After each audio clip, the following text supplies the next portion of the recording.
সুব্রতদা মানে খুব শুরু করলেন, মানে খুব সিরিয়াস একটি আলোচনা হবে সেই রকম একটি ইঙ্গিত দিয়ে। আমি কিন্তু ওই ভাবে কোনোভাবেই প্রস্তুত হয়ে আসিনি। এখানে এসে একটু হাঁপ ছেড়ে বাঁচলাম, কেন এই আবার মনে হচ্ছে যে আবার বেরিয়ে পড়ি, এই ইচ্ছে করছে আবার চলে যাই লে, সেখানে আবার ঘুরি। সুব্রতদা জানে মাঝে মাঝে 15 দিন হয়ে গেলেই মনে হয় সুব্রতদাকে বলি চলুন আবার নতুন নতুন জায়গায়, সেখানে আমরা বেরিয়ে পড়ি, নতুন জায়গা আবিষ্কার করি, দেখা করি মানুষের সাথে। এখানে আমি এসেছি বিশেষ করে সুব্রতদাকে ধন্যবাদ জানাতে চাইছি, এবং অল ইন্ডিয়া বেঙ্গলি বুদ্ধিস্ট ফেডারেশনের general secretary doctor Sujit Barua, সম্পাদিকা কাজলি বড়ুয়া, আমরা যার পবিত্র সান্নিধ্যে রয়েছি, ভিক্ষু প্রজ্ঞারক্ষিত তাকেও, শাশ্বতীদি আছেন, শাশ্বতীদিকে ঠিক দেখা যাচ্ছে না এখান থেকে, অধ্যাপিকা ডক্টর শাশ্বতী মুখুজ্জি তাকেও, আমার ভাই এক অর্থে রাহুল বড়ুয়া, আপনাদের সকলকে অসংখ্য ধন্যবাদ, কৃতজ্ঞতা জানাচ্ছি যে এইরকম একটি সুন্দর পরিবেশ এবং এত কম সময়ের মধ্যে আমরা একত্রিত হতে পেরেছি, এবং আপনারা সকলে বিভিন্ন ব্যস্ততার মধ্যেও বিভিন্ন জায়গা থেকে আপনারা এসছেন। আমরা তারই টানে কিন্তু একত্রিত হয়েছি এখানে, তার জন্যই হয়েছি একত্রিত, আমরা তার জন্যই আছি, তার কৃপা এবং তার দিকে চেয়ে আমরা আমাদের দৈনন্দিন পাথেয়, আমাদের দৈনন্দিন পথ চলার যে শক্তি, সেই শক্তি তার থেকেই পাই। সেজন্য আমি মনে করি যে আমি এখানে এসে, ব্যস্ততা আপনাদের সবারই রয়েছে, শুধু আমার না, এবং আমার সেই অভ্যেস নেই যে আমি ব্যস্ততা দেখাই। সেই জন্য এখানে এসে আমি ধন্য, নিজেকে ধন্য মনে করছি, আমি কৃতজ্ঞ আপনাদের কাছে যে আপনারা এই সুযোগ দিয়েছেন আপনাদের সাথে এখানে এমন একটি খুব বিশিষ্ট একটি সংগঠন, বলবো না, ইট ইজ আ, আমি বলবো it is a gathering, it's a collection of consciousness. Bengali Buddhist ফেডারেশনকে সংগঠন বলাটা খুব সোজা, ইনস্টিটিউশন বলা খুব সোজা, but I think we are essentially a collection of consciousness, আমাদের চেতনা এবং আমরা কি চাই, আমাদের অন্তরের যে আস্পৃহা, সব নিয়ে। আরেকটা কথা আমার এখানে দাঁড়িয়ে মনে হচ্ছে যে আমি নিজেকে বাঙালি হিসেবে খুব গর্ব বোধ করি। কি অদ্ভুত, মানে এখন ভাবলে হয়তো অদ্ভুত মনে হয়, সে যুগে হয়তো অদ্ভুত ছিল না, যে বর্তমান অর্থাৎ আধুনিক যুগে বৌদ্ধ চর্চা এবং বুদ্ধ ধর্ম চর্চা ভারতবর্ষে পুনঃপ্রতিষ্ঠিত যদি কেউ করে থাকেন, তাহলে বেণীমাধব বড়ুয়া, আশুতোষ মুখার্জি, শ্যামাপ্রসাদ মুখার্জি এবং কৃপাশরণ মহাস্তবীর, যাকে নিত্য স্মরণীয়, এরাই করেছেন। এবং আমার মনে হয় এমন একটি যুগ ছিল আমাদের এই দেশে, যে যুগে this was natural, this was normal, এবং সেই জন্য বাঙালি হিসেবে, এবং আমি খুব মানে গর্বের সহিত সব জায়গায় যেখানে যাই বলি যে বাঙালি হিসেবে অনাগারিক ধর্মপাল কলকাতায় এসেছিলেন, তাকে প্রথম আশ্রয়, প্রথম সব রকম সহযোগিতা করেছিলেন এই এনারাই করেছিলেন। নগেন্দ্রনাথ সেন, পরবর্তীকালে মন্মথনাথ মুখোপাধ্যায়, যিনি দীর্ঘকাল মহাবোধি সোসাইটির অধ্যক্ষ ছিলেন। 1907 সালে, শাশ্বতীদি যদি ঠিক হয়, ঠিক বলি, 1907 সালে পালি বিভাগ প্রতিষ্ঠিত হলো কলকাতা বিশ্ববিদ্যালয়, এবং শুধু কলকাতা বিশ্ববিদ্যালয়ে বুদ্ধিস্ট স্টাডিজ সেন্টার, পালি সেন্টার প্রতিষ্ঠিত হলো না, স্যার আশুতোষ মুখার্জি দায়িত্ব সহকারে সারা দেশে যাতে এই চর্চা পুনর্স্থাপনা হয়, এই চর্চার তিনি নিরলসভাবে চেষ্টা করে গেছেন। তো আমরা স্যার আশুতোষ মুখার্জির তিরোধানের 100 বছর গত বছর হলো, এবং বলা যেতে পারে যে এই 100 বছরে তার যে একটি ইচ্ছা ছিল, তা তিনি যে স্বপ্ন দেখেছিলেন, তার হাজার কাজের মধ্যে তার জীবনের কিন্তু একটি বলা যেতে পারে পোল, ধ্রুবতারা একটি কেন্দ্র ছিল কিন্তু এই Buddhist studies, promotion of Buddhist studies in India.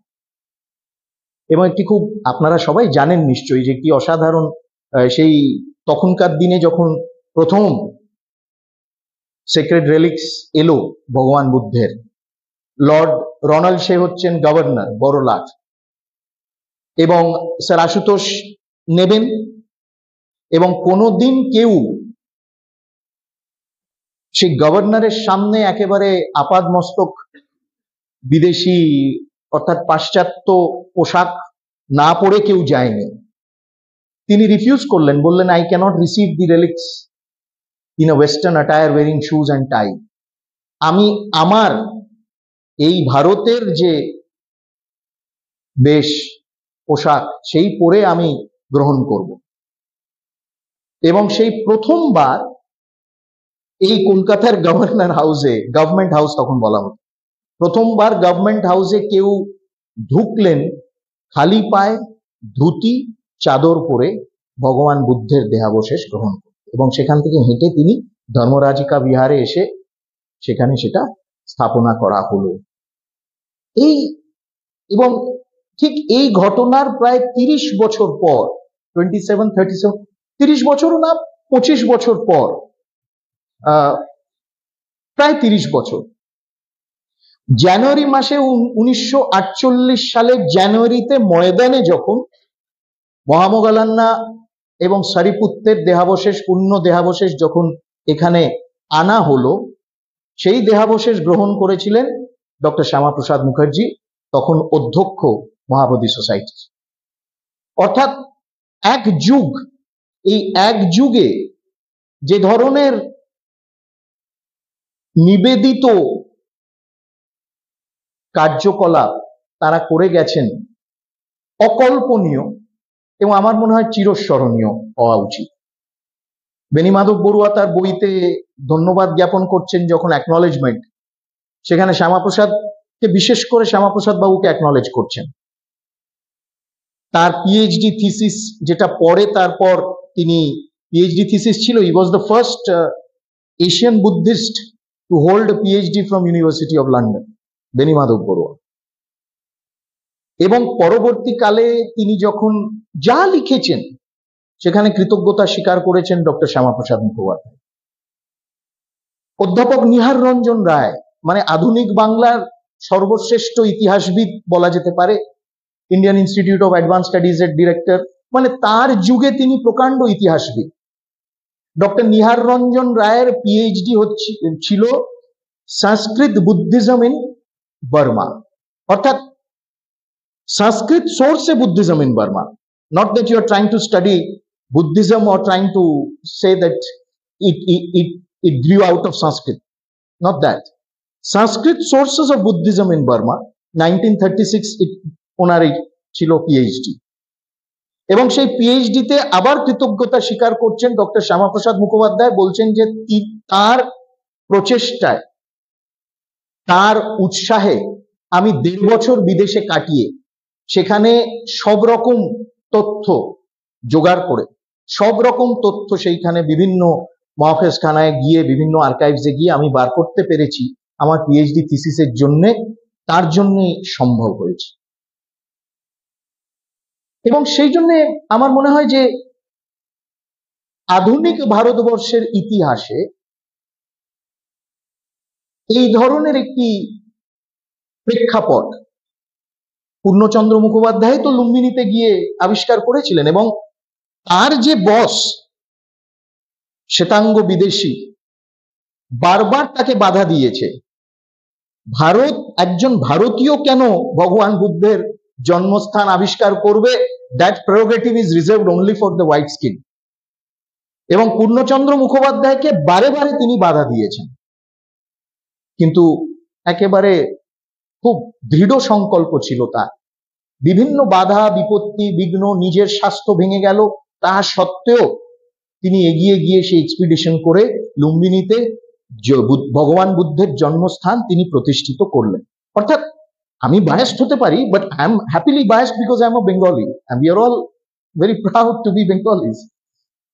I am extremely proud যে ভগবান বুদ্ধের লেগাসি আজকের মানে মডার্ন এজে বলা যেতে পারে যারা যারা দিকপালরা নিজেদের সেবা ভেবে তারা সেবা করছেন, তারা উপকার করছেন না, নিজেদের জীবনের মিশন ভেবে তারা সেই ঐতিহ্যকে পুনঃপ্রতিষ্ঠিত করে ভারতবর্ষের চেতনায় চিরকালের মতন গেঁথে দিয়েছিলেন, তাদের মধ্যে এরা কিন্তু ছিলেন।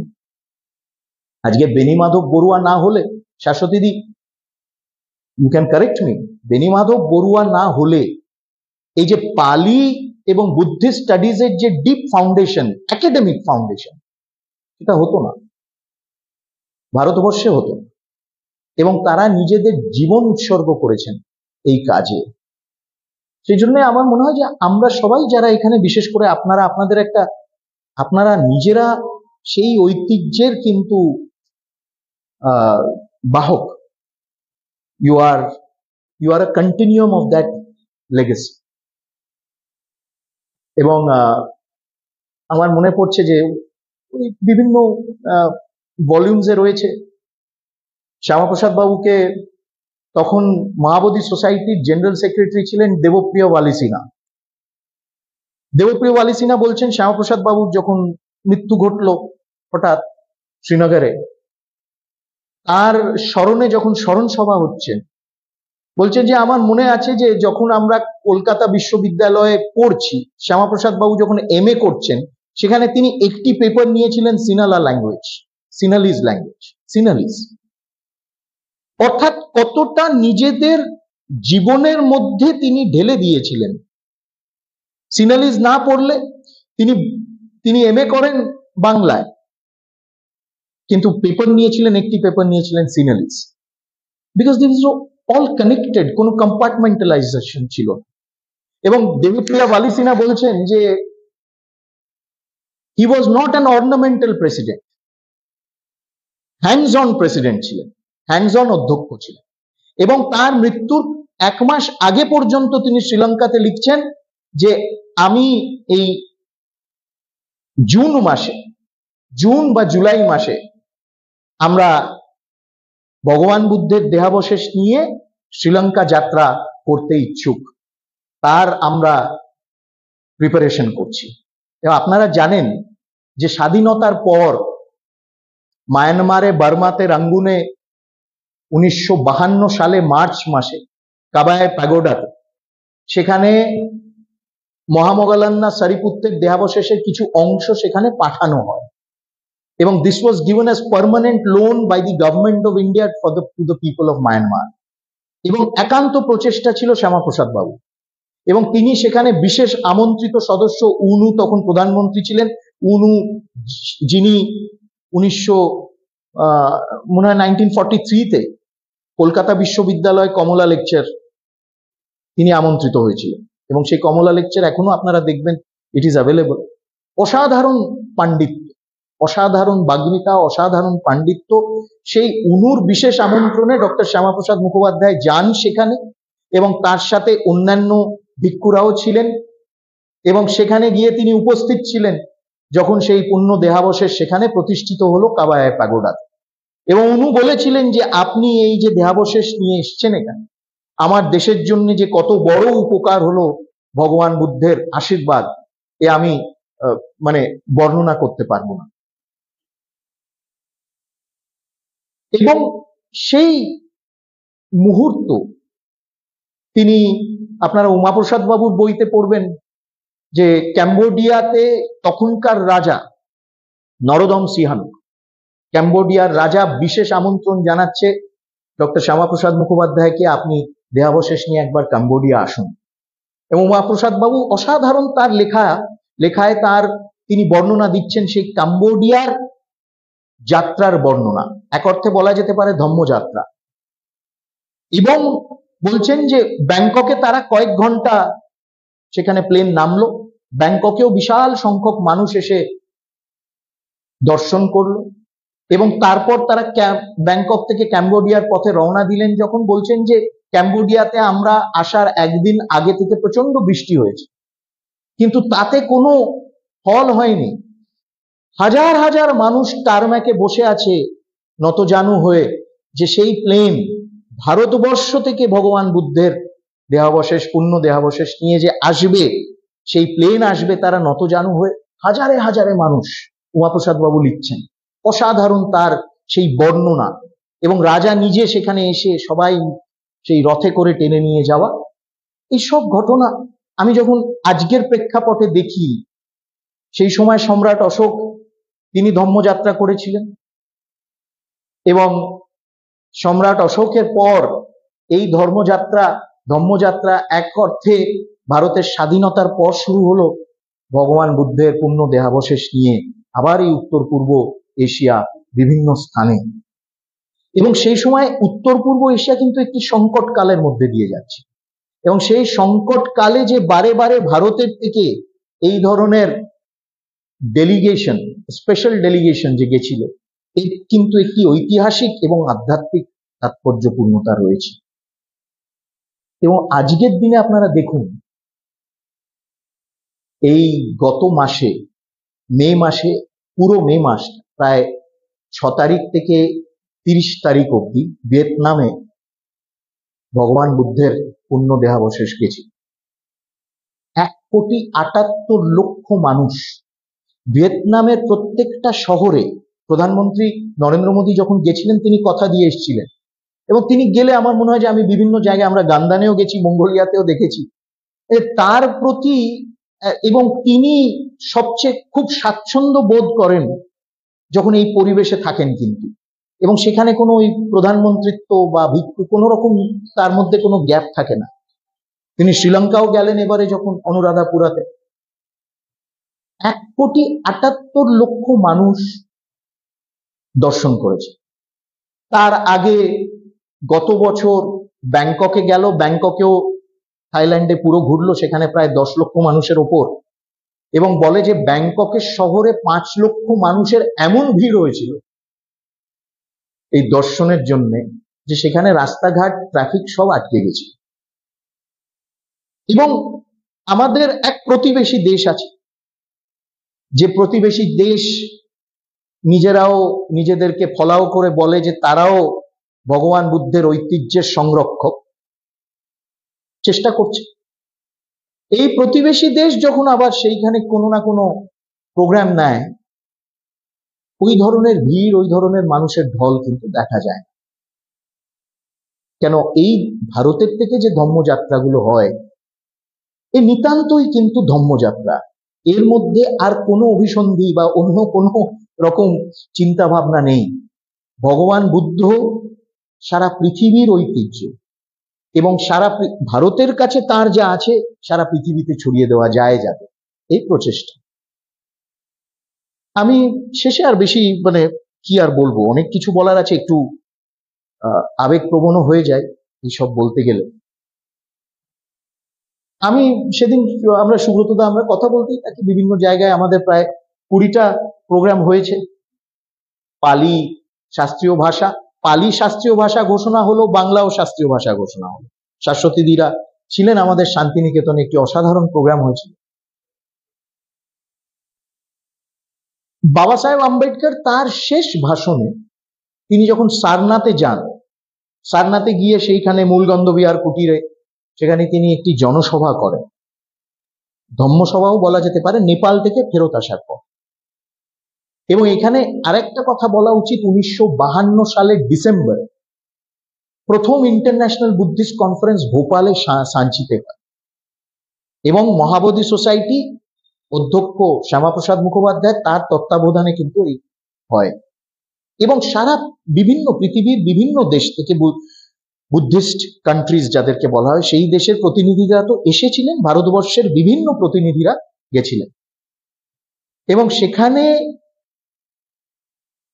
এই ডক্টর সর্বপল্লী রাধাকৃষ্ণন এবং শ্যামাপ্রসাদ মুখোপাধ্যায়, যে নতুন বিহার, যেটা সাঁচির স্তূপের উল্টো দিকে যে নতুন বিহারটা, সেখানে আপনারা গেছেন, ওইখানে যে দেহাবশেষ রয়েছে, সেই দেহাবশেষের স্থাপনা করেছিলেন ডক্টর শ্যামাপ্রসাদ মুখোপাধ্যায় এবং সর্বপল্লী রাধাকৃষ্ণন। তদানীন্তন প্রধানমন্ত্রী জওহরলাল নেহরুও ছিলেন। এই হলো ছবি। আমরা একটা ছোট্ট পুস্তিকা তৈরি করেছিলাম কিছু পুরনো ছবি দিয়ে। এই যে ঘটনা 52 সালে ভারতের স্বাধীনতার কয়েক বছর পর যে সূচনা হলো, এক অর্থে বলা হয় যে ইট ওয়াজ দ্য ওয়াটারশেড মুভমেন্ট। তারপর থেকে যে এগিয়ে গেল, এবং অনেকে, আপনারা যদি ভদন্ত আনন্দ কৌশল্যায়নের লেখাটেখা পড়েন, অনেকে আক্ষেপ করেছিল যে পালি ভাষা এত সুন্দর একটি ভাষা, ভগবান বুদ্ধের নিজের ভাষা, তাকে আমরা অনুভব করতে পারি এই ভাষার মাধ্যমে। এই ভাষার চর্চা আরো বেশি হওয়া উচিত ভারতবর্ষে। স্বাধীন ভারতবর্ষে তারা এই নিজেদের এই কথা তারা বলে গেছিলেন, লিখে গেছিলেন, অবশেষে তা হল। বাবা সাহেব আম্বেদকর দুঃখ করে বলেছিলেন যে নালন্দা বিশ্ববিদ্যালয়ে যখন ধ্বংস হলো, সেই নালন্দা বিশ্ববিদ্যালয়ে ধ্বংস হওয়ার একটি বিশাল প্রভাব পড়েছিল কিন্তু আমাদের in the Buddhist world, negative প্রভাব পড়েছে। এবং তিনি আক্ষেপ করেছিলেন সেই বিশ্ববিদ্যালয় আর পুনঃপ্রতিষ্ঠিত হয়নি। বিক্রমশিলারও এক কথা। একটি অদ্ভুত সময়ের মধ্যে আছে যেখানে নালন্দা বিশ্ববিদ্যালয় পুনঃপ্রতিষ্ঠিত হয়েছে, আবার হয়েছে। অনেক বাধা বিপত্তি সত্ত্বেও সেই নালন্দা বিশ্ববিদ্যালয় পুনঃপ্রতিষ্ঠিত হয়েছে। বিক্রমশিলা বিশ্ববিদ্যালয় পুনঃপ্রতিষ্ঠিত হবে, কাজ শুরু হয়ে গেছে। এবং এই কাজ ঐতিহাসিক। আমরা যখন নেশন বিল্ডিং এর কথা বলি, আমরা যখন বলছি যে একটি নতুন ভারতের উদয় হচ্ছে বা আমরা সেটা অনুভব করছি, নতুন ভারতের উদয় এছাড়া হতে পারে না। এবং একবিংশ শতাব্দীর ভারত হচ্ছে, একবিংশ শতাব্দী হচ্ছে এশিয়ার শতাব্দী, বারবার প্রধানমন্ত্রী বলছেন। কিন্তু তার মধ্যে উনি একটা ক্যাভিয়েট দিচ্ছেন, the Asian century can only be possible with Buddha, lord Buddha at the centre of it. এগুলো আমরা যারা সারা পৃথিবীতে দেখছি, আমরা খেয়াল রাখছি, বিভিন্ন জায়গায় যাচ্ছি, অনুভব করতে পারছি দি এশিয়ান সেঞ্চুরি। এবং এই এশিয়ান সেঞ্চুরির কথা শুধু আজকে তিনি বলছেন না, এশিয়ান সেঞ্চুরির কথা সুভাষচন্দ্র বসু বলে গেছিলেন, রাসবিহারী বোস বলেছিলেন, ওকাকুরা বলেছিলেন, গুরুদেব নিজে বলেছিলেন। সবাই আমাদের বাংলার যারা যারা মনীষীরা সেই সময় পরাধীন ভারতবর্ষে, তারা, স্বামীজি নিজে বলেছেন এশিয়ান সেঞ্চুরি, এশিয়ান রিসার্জেন্সের কথা তারা ভেবেছেন, তারা বলেছেন। সেই এশিয়ান রিসার্জেন্স যখন হচ্ছে বা হবে, সেই এশিয়ান রিসার্জেন্স ভগবান বুদ্ধ ছাড়া হতে পারে না। এটা আমাদের বিশ্বাস, আমাদের দৃঢ় বিশ্বাস। এবং সেই জন্য আমি অনুভব করি, আমি মনে করি যে আমরা একটি ঐতিহাসিক একটি সন্ধিক্ষণে রয়েছি। এবং যত বেশি আমরা এই সন্ধিক্ষণের সাথে মিলে এগোতে পারি, এমন এক নতুন ভারতবর্ষ, এশিয়া উদয় হচ্ছে, যে এশিয়াতে ভগবান বুদ্ধের আবার একটি অসাধারণ প্রভাব, অসাধারণ একটি ইন্সপিরেশন। আমার মনে হয় যে আমাদের মনে হবে যে আমরা সত্যি সার্থক আমাদের কাজ, আমাদের জীবন। এটুকুই বলতে চাইছিলাম। এখন বলতে গেলে অনেক কিছু বলা যায়। মানে আমরা ওই ব্যাংককে সায়াম সোসাইটি বলে আছে, একটি সায়াম সোসাইটি আন্ডার রয়্যাল প্যাট্রনেজ। আমাদের এখানে যেমন Asiatic society, it is one of the leading social science institutes in Thailand. আমি একটু গবেষণা করতে থাকি, ওই সবই একটু ইন্টারেস্ট কাজের ফাঁকে ফাঁকে। তো আমি দেখলাম যে সুনীতি কুমার চট্টোপাধ্যায় সেই সায়েন্স সোসাইটির মেম্বার ছিলেন। তো আরো খুঁজলাম, খুঁজে দেখি যে 1956 ভগবান বুদ্ধের যখন 2500th বার্থ অ্যানিভার্সারি সেলিব্রেট করা সারা বিশ্বে, সুনীতিবাবু ওই সময় একটি বিশেষ বক্তৃতা দিয়েছিলেন। সেই বক্তৃতা একেবারে সুন্দর, অসাধারণ একটি পেপারে তারপর সেটা কনভার্ট হয়েছে। ওই পেপারটা available only in science society. তাদের মানে যেটা, তাদের যেটা আর্কাইভস, ওইখানে আমি পেলাম।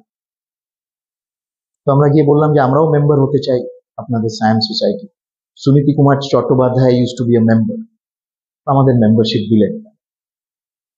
অর্থাৎ সেই সময় গুরুদেবের এই সাউথ ইস্ট এশিয়া ভিজিটে প্রায় 4 মাস উনি ওই অঞ্চলে ছিলেন, উত্তর পূর্ব এশিয়াতে, সাউথ ইস্ট, দক্ষিণ পূর্ব এশিয়া। প্রায় 4 মাস ছিলেন এবং সেই 4 মাসে উনি প্রত্যেক মানে ব্যাংককে তো তিনি বক্তৃতা বিভিন্ন জায়গায় এবং রাজকীয়ভাবে তাকে অভ্যর্থনা করা হয়েছিল থাইল্যান্ড এবং ভারতের স্বাধীনতার পর একজন রাজদূত ছিলেন বাঙালি ভদ্রলোক যিনি থাইল্যান্ডে ছিলেন। তিনি সেই থাই খবরের কাগজ থেকে অনেক তথ্য বার করে এনেছিলেন গুরুদেবের সেই 1 সপ্তাহ ব্যাপী ব্যাংকক ভিজিটে মানে থাইল্যান্ড ভিজিটে। এবং প্রত্যেক জায়গায় তিনি বলছেন, এক জায়গায় বলছেন everyone knows my feelings about Buddhism, এবং আমি বুদ্ধিস্ট, আমি অলমোস্ট বুদ্ধিস্ট বলছেন এবং সেখানে তিনি তার ব্যাখ্যা করছেন। আশুতোষ মুখার্জির যখন তিরোধান হলো, অনাগারিক ধর্মপাল যে ধরনের ট্রিবিউট আশুতোষ মুখার্জিকে বলছেন যে আই প্রে, উনি রিবার্থের কথা বলছেন I pray that he is reborn to continue Lord Buddha's work in India. এর চেয়ে বড় ট্রিবিউট আর কি হতে পারে? আমরা যাতে কন্টিনিউসলি এই কাজেই নিজেদেরকে নিয়োজিত করতে পারি, এই প্রার্থনা। আপনারা আমার থেকে অনেক অনেক অভিজ্ঞ বেশি, আপনারা অনেক বয়োজ্যেষ্ঠ, আপনাদের কাছে আসতে পেরে এটা আমি আশীর্বাদ সম মনে করি। আপনারা আমাকে সুযোগ দিয়েছেন, বিশেষ করে সুব্রত দা এবং ডক্টর সুজিত বড়ুয়া, কৃতজ্ঞতা জানাচ্ছি। ধন্যবাদ।